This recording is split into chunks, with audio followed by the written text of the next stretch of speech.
Petite vie de Saint Benoît l'Africain, le premier homme noir canonisé.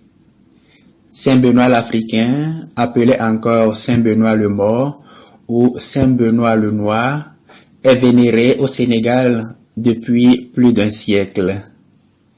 À 4 kilomètres de Ngazobil, sur la côte en venant de Dakar, se trouve le village de Mbodiène, dont la petite église est dédiée à Saint Benoît l'Africain. Sa fête patronale y est célébrée chaque année le 4 avril. Mais force est de constater qu'en dehors du Sénégal, de la Sicile et du Brésil, Saint Benoît est inconnu partout ailleurs.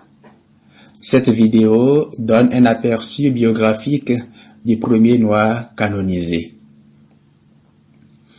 Les grands-parents de Benoît furent achetés en Afrique comme esclaves. Ses parents, Christophe et Diane, prénoms très probablement donnés par leur maître après les avoir fait baptiser, naquirent en Italie et eurent la chance de se retrouver entre les mains d'un maître humain et compréhensif, Vincenzo Manasseri. Celui-ci donna à Christophe la responsabilité de son domaine agricole. En ce temps-là, l'état de serre se transmettait de génération en génération. Des parents esclaves donnaient naissance à un enfant esclave et il n'y avait aucune chance que cette chaîne de malédiction se brisât. Or, Christophe et Diane ne voulaient pas d'un enfant à qui ils transmettraient l'esclavage. C'est pourquoi ils décidèrent de commun accord de ne pas avoir d'enfants.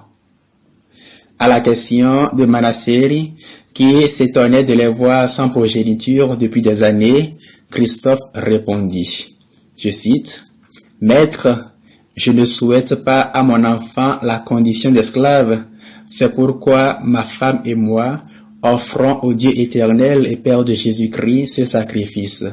Nous n'aurons pas de descendance. » Fin de citation.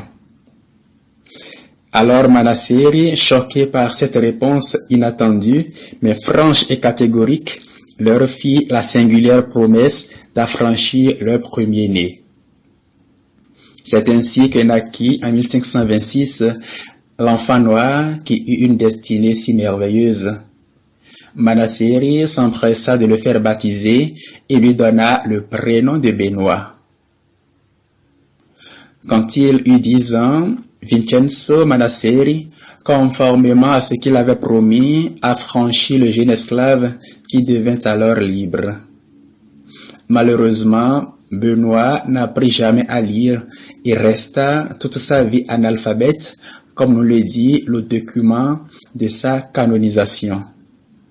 Mais il était d'une douceur déconcertante, opposant toujours la douceur à l'hostilité, la paix aux injures, la prière au blasphème. C'est un dimanche, dans la petite église de San Filadelfo, village où il vivait avec ses parents et son maître, qu'il entendit pour la première fois parler de Saint François d'Assise. Un religieux capucin évoquait alors avec feu celui qui était à l'origine de son ordre et parlait d'un mode de vie qui ressemblait étrangement à celui auquel Benoît aspirait de tout son cœur, voire qu'il vivait déjà en miniature. C'est ainsi qu'à l'âge de 21 ans, Benoît s'adjoignit aux ermites de San Domenica, dont la vie était proche de celle des premiers pères du désert qui cherchaient Dieu dans une retraite extrêmement fruste. Sous la direction de Jérôme Lantsa, il se nourrissait d'un peu de pain et d'herbes sauvages et vivaient dans des huttes de branchage, soumettant leur corps à de rudes austérités. Pour fuir la popularité qu'ils acquirent très vite dans la région, ils changèrent de lieu, trouvant d'abord une retraite dans la vallée de Natsara, puis dans le désert sec de Mancusa. C'est là que Benoît accomplit un miracle qui allait accroître une réputation de sainteté qu'il avait déjà.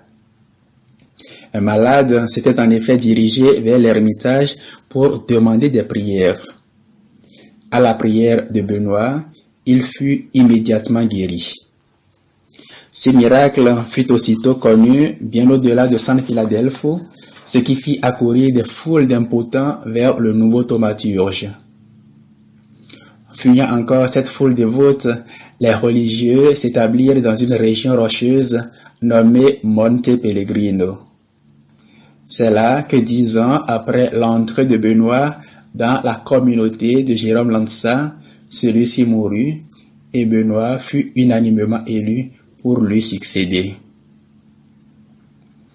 La réputation des religieux, les miracles accomplis, la piété du peuple attirèrent la jalousie d'individus mal intentionnés qui eurent assez d'influence à Rome.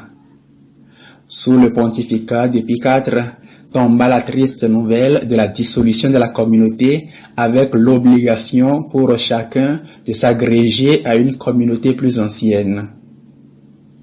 Benoît se rendit alors à la cathédrale de Palerme pour y prier afin d'être éclairé par Dieu. La bulle de canonisation rapporte qu'alors qu'il priait à la cathédrale de Palerme devant une image de la Vierge Marie, Dieu l'illumina à 3 reprises. Et la réponse fut claire. Il devait rejoindre les frères mineurs de l'observance qui s'étaient agrégés en 1517 à une autre branche franciscaine, celle des conventuels. Là, l'admission d'un religieux ayant déjà vécu 15 années de vie conventuelle et connu pour sa sainteté et ses miracles éveilla plutôt des soupçons. Et l'on craignit que sa singularité n'alimentât une curiosité déplacée. C'est pourquoi il fut envoyé dans un petit couvent de récollection, Santa Anna di Giuliana. Benoît y passa 3 années heureuses, période de silence, faite de longues heures de conversation avec Dieu. Mais en 1567, il reçut l'ordre du provincial de rejoindre la grande communauté de Santa Maria di Gesù de Palerme, où il fut désigné comme cuisinier, office compatible avec son peu d'instruction.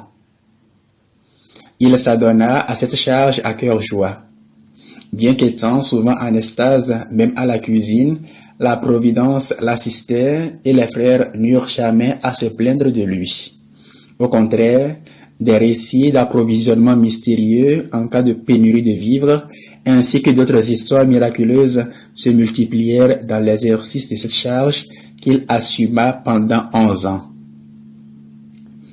En 1578, alors que Benoît, âgé de 52 ans, était devenu très connu pour ses pénitences et ses jeûnes très fréquents, pour ses austérités et macérations, mais aussi pour ses extases et ravissements devenus ordinaires, un chapitre réuni à Palerme pour mettre en œuvre une réforme allant dans le sens d'une plus grande observance l'élit supérieur du couvent de Santa Maria di Gesù. Il fut forcé d'accepter. Selon les actes du procès de béatification, il continua néanmoins à rendre des services à la cuisine, accomplissait les plus humbles tâches et conduisait la communauté avec douceur. Au bout de 3 ans, il supplia d'être déchargé pour pouvoir retrouver sa vie de solitude. Mais on ne le déchargea que pour lui confier la charge de vicaire. Cette nouvelle responsabilité, il l'assuma pendant 3 ans, s'échappant souvent pour aller méditer dans la solitude. Après 6 années de responsabilité au sein du couvent, Benoît redemanda humblement à revenir à son modeste office de cuisinier de la communauté et ses frères n'eurent pas le cœur de le lui refuser, bien qu'ils regrettassent un tel supérieur. Le procès de béatification rapporte de nombreux miracles opérés en cette période par Benoît.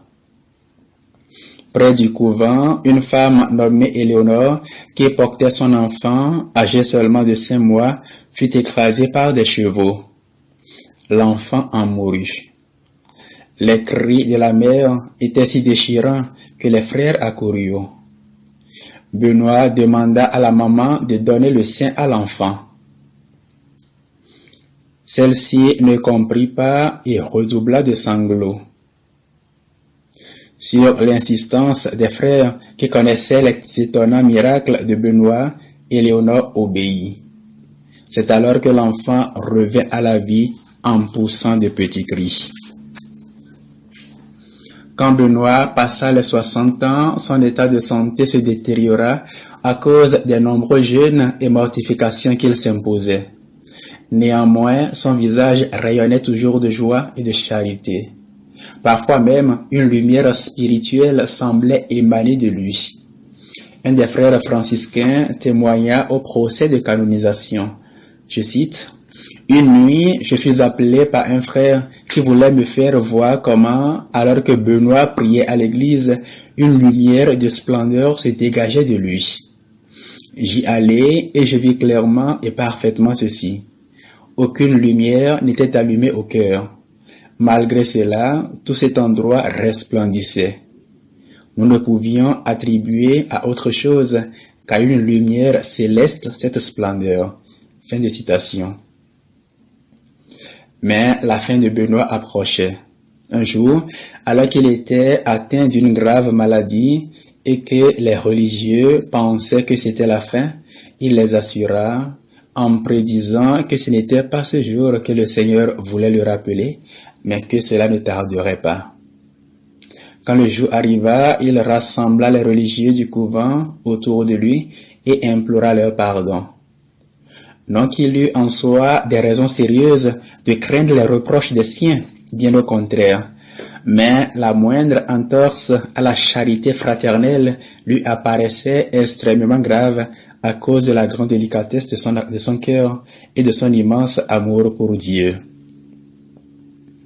Après avoir obtenu le pardon de ses frères qui pleuraient une séparation si douloureuse, Benoît prononça ces mots. Jésus, Marie, François. Puis, in manus tuas Domine, commendo spiritum meum, c'est-à-dire, en tes mains, Seigneur, je remets mon esprit. Puis il s'endormit doucement dans le Seigneur. Pendant que son âme s'envolait vers les demeures éternelles, une miraculeuse et très douce odeur flottait dans la pièce. C'était le 4 avril 1589, au soir du mardi de Pâques. Le lendemain de la mort et de la mise en terre de Benoît, la nouvelle se répandit dans Palerme. La route qui mène de la ville au couvent fut très vite emplie de monde. Le déferlement des foules sur le tranquille couvent allait de jour en jour croissant. Au-delà de Palerme, des pèlerinages spontanés venus de toute la Sicile, puis de l'Italie entière, d'Espagne et du Portugal se mirent en branle.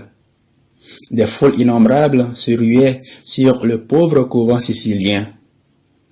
Pour répondre à la demande de reliques, les frères mirent en morceaux un habit qu'avait porté Benoît et en distribuèrent une quantité incroyable d'infimes fragments.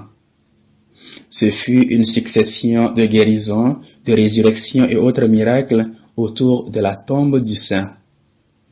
Benoît fut béatifié le 31 juillet 1743 et canonisé une soixantaine d'années plus tard, le 25 mai 1807, par le pape Pie VII.